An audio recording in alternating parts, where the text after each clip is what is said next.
Oftentimes in life, we find ourselves stuck in patterns, in plateaus, in areas that we can't seem to create change. And no matter what we do, it seems like we try to do everything right. I remember a time when I was skinnier, right?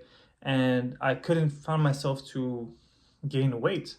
And I didn't understand. I felt like I was eating. I always thought, I believed that I was. I felt like I was doing everything, but it was this resistance, and I didn't know what it was. And it wasn't the comfort zone. It wasn't the working out. It wasn't none of that. But I realized that I was identifying as being a certain way. Part of my identity has become, I am this skinny dude.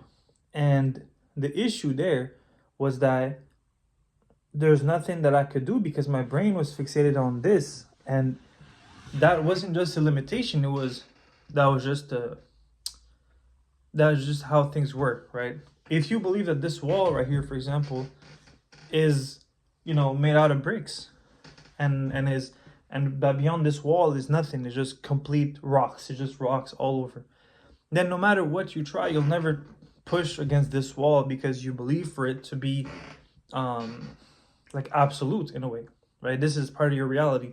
In your reality, you cannot move or go beyond this.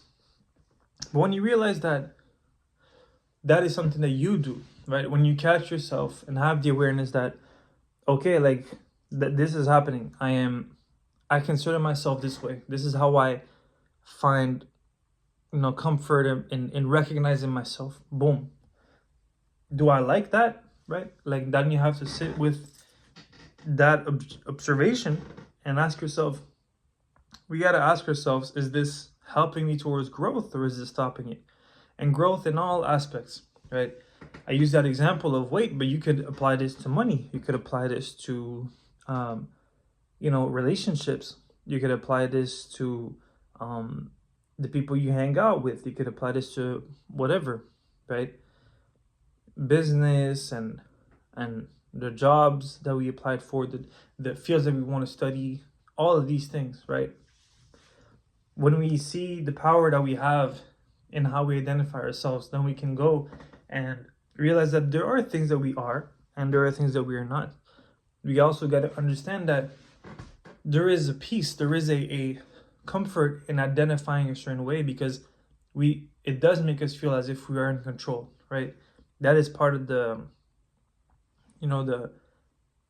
same example, the analogy that I used earlier about the wall, about how we identify ourselves and all of that stuff. It gives us a sense of peace, like, okay, well, at least that remains the same way, then I'll always have some type of comfort or control over life. But that is exactly how we limit ourselves. And so we can find solutions to this. We can find things to identify with that are not just things of that nature, things that change, because you can't go around in life and identify with things that you're gonna lose. Like I can't say it can identify with an object like as part of my identity and realize that, well, this I'll lose, this is gonna go. Everything external is always gonna go. And so the good news there is that growth on those aspects will always happen. And so what is the things that are that will always be? And then those we can list. What I found that works is that the list that we can do can be a list of hobbies and a list of social dynamics.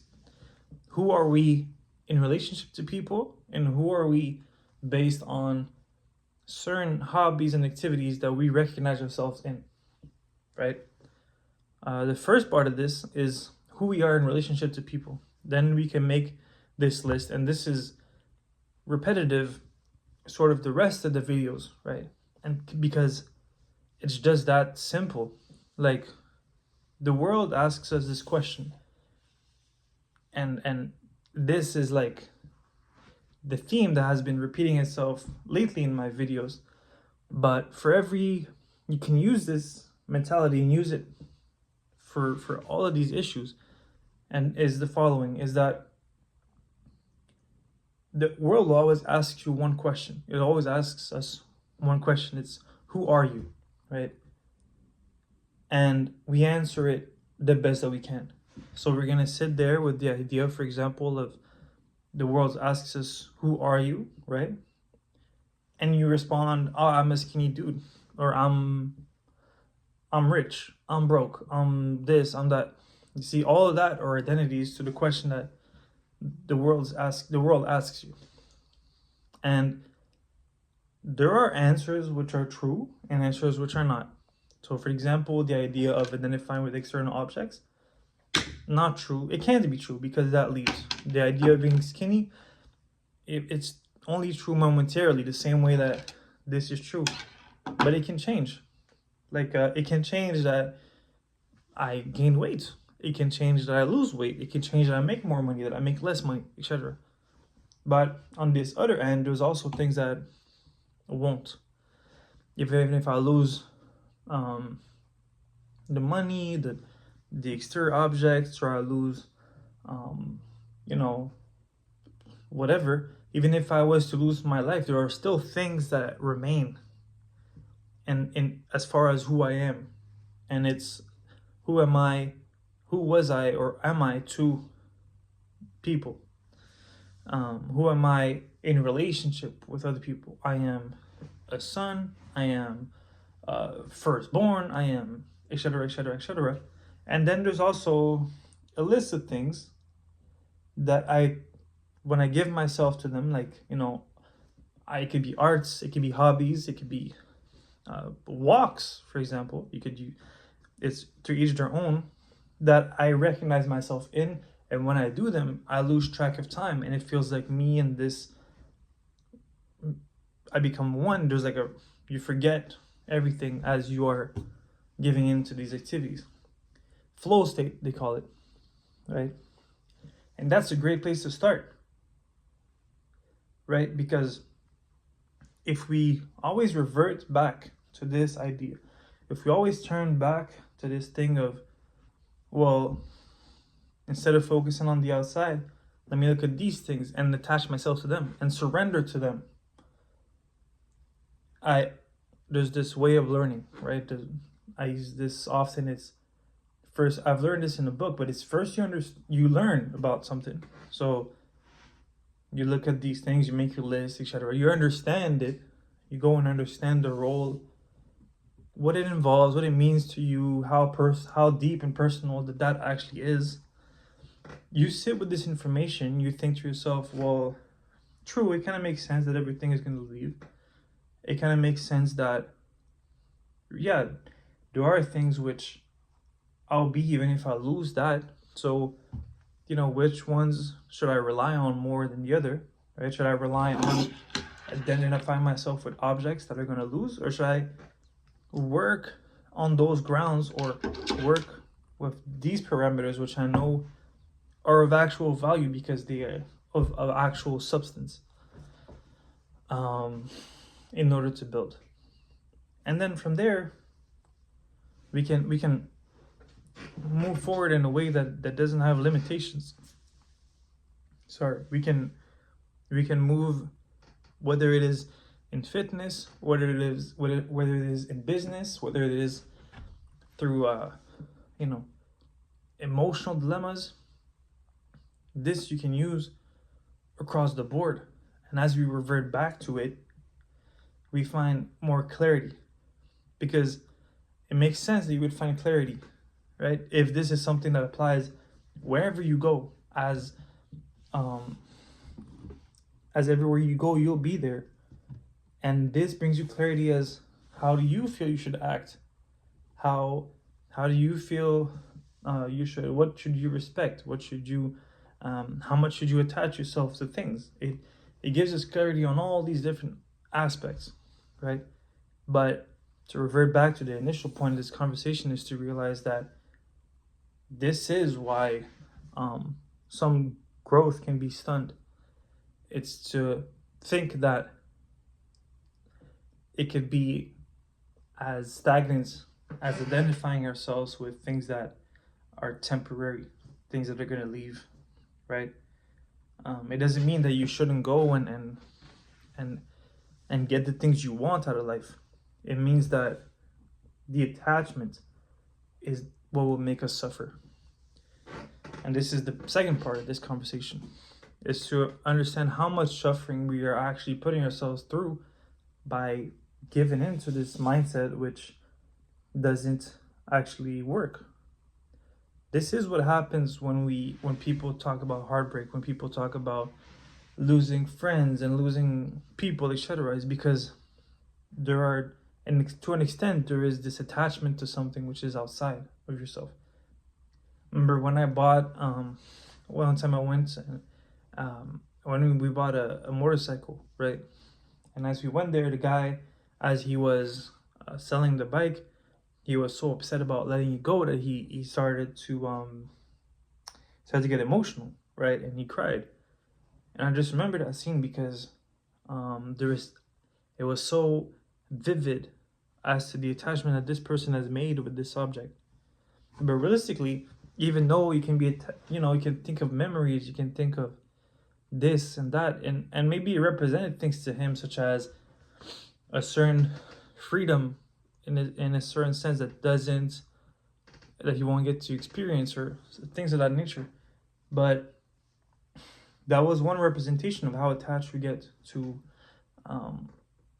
things when we already knew they're gonna leave. It's all gonna leave. And this is where we sort of make ourselves prisoners to things, right? We all know people that, for example, buy the new iPhone as it comes out, or feels like we feel like sometimes we have to buy this because everybody else is doing it, and it's hard to accept those truths sometimes about who we are. It's hard to accept the fact that we were influenced by this or this thing to make certain purchases, or to want to be part of something. It's totally natural, but it's when we it's natural to fall into it, but it's also important then to realize to have the awareness that we fell into this thing. And so this can happen with everything. This can be why people suffer in relationships, why people suffer through heartbreak, because we have now attached ourselves to this thing as being part of our identity, is what I'm trying to say. And as soon as that happens, now it becomes a thing that navigates our life. For example, you use the idea of being skinny or being fat or being, one way or another. Some people find themselves ugly. Some people find themselves good looking. And all of those different attachments then can overpower pretty much your own decisions. What you voluntarily would like to do, you won't, because you have these attachments. For example, easy example, somebody can feel like they want to go talk to this girl, for example. Said for example like 4 times. But somebody might feel like they want to go talk to someone, and they won't, because they're in their identity, they feel like they are ugly. Boom. Somebody wants to take their shirt off at the beach, but they now came here and have this attachment to this idea that they're too skinny or too fat, and now they're uncomfortable. But here's the thing about identity, right? And this is like a key part, is that identity is always based on something that has happened in the past. It has nothing to do with now. If you have attached yourself to being skinny, for example, or being fat, it is because of something that happened in the past. It has the present moment has nothing to do with that. The same idea applies, for example, to people who smoke, right? Maybe you consider yourself a smoker. Boom. Why? You're not right now smoking. Or maybe you are. Then at some point you're not. There's another instant where you're not.